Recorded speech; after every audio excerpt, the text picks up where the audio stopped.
The noon sun beat harshly upon the dusty streets of Red Hollow, a frontier town where justice was often bent, traded and sold like whiskey in a saloon.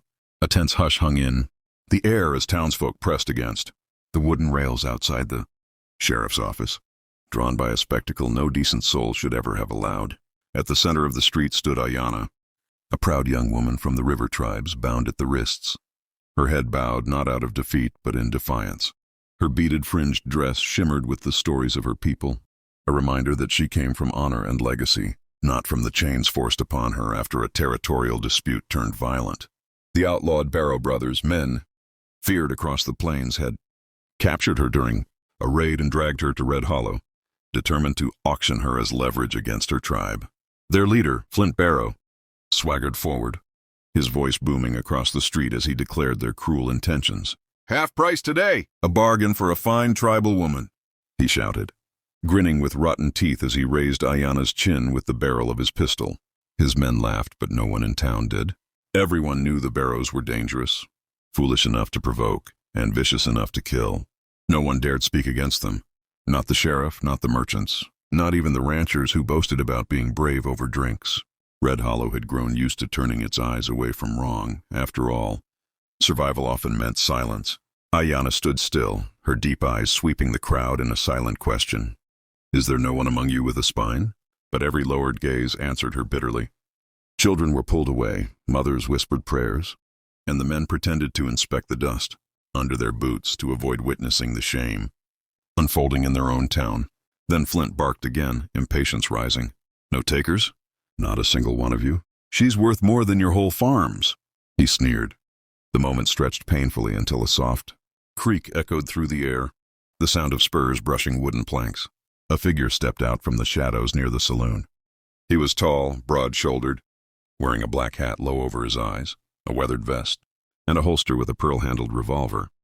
His presence shifted the air. Even the Barrow brothers turned to look. This was no ordinary drifter. Jonas Cole, known by reputation but a stranger to most in Red Hollow, walked forward with slow, measured steps. A man whispered, "That's the lone rider from the Canyon Pass," while another muttered, "He's the one who stood against the Vargas gang alone."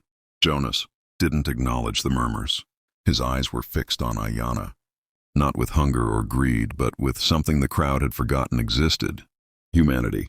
Ayanna's breath caught slightly as she saw him approach, wondering if this man too planned to claim her. Flint, sensing opportunity, smirked proudly. "Finally, someone with some courage or foolishness," he said. "What'll it be, cowboy?" "Half price for the girl." Jonas stood still, his shadow falling across the dusty ground. Then slowly he raised his right hand. The crowd gasped. Even the sheriff stumbled backward. Flint grinned wider until Jonas spoke. "I'm not here to buy her," Jonas said, his voice calm but carrying the weight of iron. "I'm here to end this." A cold silence fell. Flint's grin vanished. "You raising your hand to challenge me, boy?" he snarled. Jonas nodded once. "I'm raising my hand to free her." Ayanna's eyes widened. The Barrow brothers stiffened, hands drifting to their guns. Flint spat in the dirt. "You're outnumbered 10-1. Jonas adjusted his hat.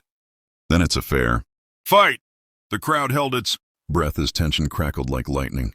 Flint stepped back, his expression twisting into rage. "Fine," he hissed. "Then we'll bury you right next to her." The street transformed into a battlefield as men reached for their guns, and Jonas's fingers hovered just above his holster. Time slowed, the air trembling with the promise of violence. Ayanna closed her eyes briefly, not in fear, but in rising hope. A stranger had finally done what no one else dared. He had raised his hand not to claim her, but to save her. And the fate of Red Hollow was about to change forever. The street fell into a dead, breathless silence, the kind that only happens before thunder splits the sky. Jonas Cole stood alone in the center of Red Hollow, his hand poised above his revolver, while the Barrow gang spread out like wolves circling prey. Ayanna watched from a few steps away, wrists still bound, her heartbeat thundering in her ears. She had seen plenty of warriors. She had heard tales of brave men. But there was something different about this stranger. He carried a stillness that wasn't born from arrogance, but from experience. A man who had seen death before and was unafraid to meet it again. Flint Barrow was the first to move, flicking his hand toward his men as he snarled, Kill him! 10 guns went to draw, but only one cleared leather. Jonas' revolver flashed faster than human eyes could track, the crack splitting the air like a whip, and the first outlaw fell before his gun even left its holster. Chaos erupted instantly. The townsfolk screamed and ducked behind barrels and porch beams as the Barrow brothers fired wildly, dust exploding at Jonas's feet. But Jonas moved like a shadow in motion, stepping to the side, firing once, twice, each shot deliberate, controlled. Another outlaw dropped, then another and another. Flint roared in fury, rushing behind a wagon while shooting blindly at the lone rider who seemed impossibly calm amid the storm. Ayanna, seeing Jonas outnumbered, took a desperate step forward despite her bound wrists. "Behind you!" she warned as a Barrow thug charged from the flank. Jonas spun and struck with the butt of his revolver, knocking the man unconscious. "Thank you," he said, surprising her that in the middle of a gunfight, he still heard her voice. Bullets shattered porch posts, ricocheted off watering troughs and sent splinters flying. The sheriff and his deputies, finally shaken from their cowardice, scrambled for cover but never drew their guns. The town knew then what they had always feared. Their lawmen were puppets, afraid of the strings. Jonas, however, was a man without strings. He fired again, dropping the 7th outlaw, and suddenly the gunfire died. Smoke drifted slowly through the air as bodies groaned or lay still in the dust. The Barrow gang was broken, all except Flint Barrow. Flint rose from behind the wagon like a rattlesnake preparing its last strike. He grabbed Ayanna roughly, dragging her back against him and pressing his gun to her temple. Her breath caught, but she did not flinch.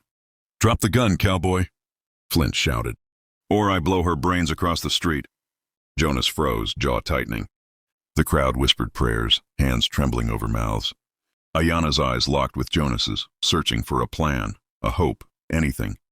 Jonas slowly lowered his gun, letting it fall into the dirt. Flint laughed triumphantly. "See? Knew it.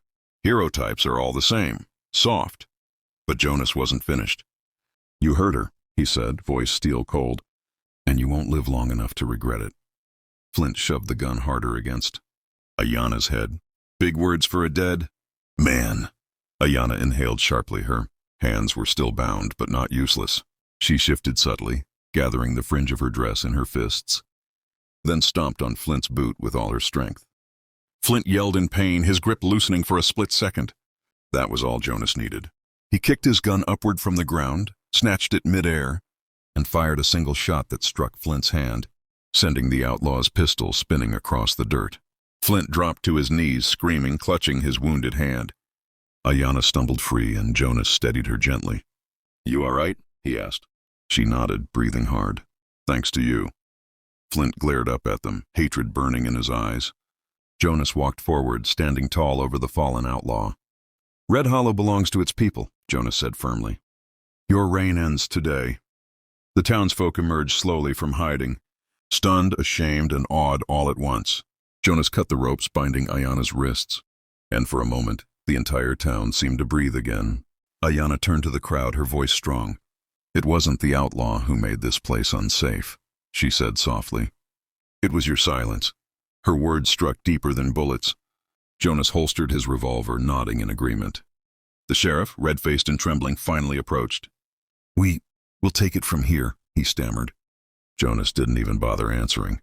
The town would have to find its own spine now. Ayanna stepped beside Jonas. "My people will wish to." "Thank you personally," she said. Jonas tipped his hat. "Just doing what was right."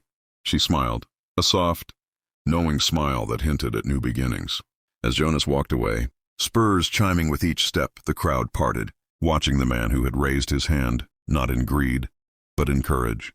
The lone rider disappeared into the horizon, leaving behind a town, changed forever, and a story that would be told for generations.